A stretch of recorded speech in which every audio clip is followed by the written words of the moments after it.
और कहीं मेरे अंदर भी उनका स्वरूप आ गया तो मैं भजन नहीं कर पाऊंगा।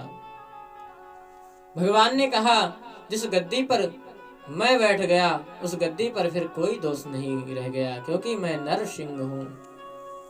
तुम इस गद्दी पर विराजमान हो जाओ।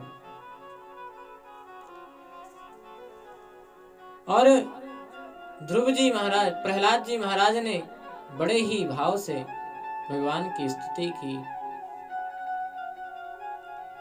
भगवान भी आशीर्वाद दिए। तो ये सब भगवान के नाम पर ही है, क्योंकि कलयुग में एक यही विशेषता है जिसको देखकर परीक्षित जी महाराज ने कलयुग को छोड़ दिया। वो विशेषता यही है कि कलयुग जो भगवान का नाम लेता है, कलयुग उसे परेशान नहीं करता, किंतु जो भगवान के नाम का आश्रय नहीं लेता, कलयुग उसे छोड़ता नहीं है। ये कलयुग की महिमा है महाराज। और आप सभी का जो ये मानव देह है ना, भगवान की अतिशय कृपा करुणा के द्वारा प्राप्त हुआ है। जड़ चेतन जग जीव में विश्व कीन करतार। भगवान ने जो ये हमें जड़ होने से बचाकर चेतन किया है, जो हमें ये मनुष्य का तन मिला है ना, बड़े भाग्य मानुष तन पावा।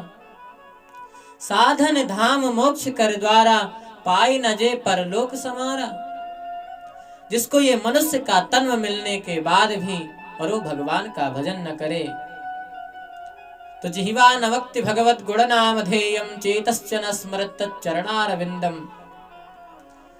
यमराज जी कहते हैं, जिसकी जिह्वा से भगवान का नाम का उच्चारण ना हो, जिसका शीश कभी भगवान के चरणों में और भगवान के भक्त के चरणों में ना झुकता हो, उसको जाओ और तुम उसी को लेकर आओ महाराज।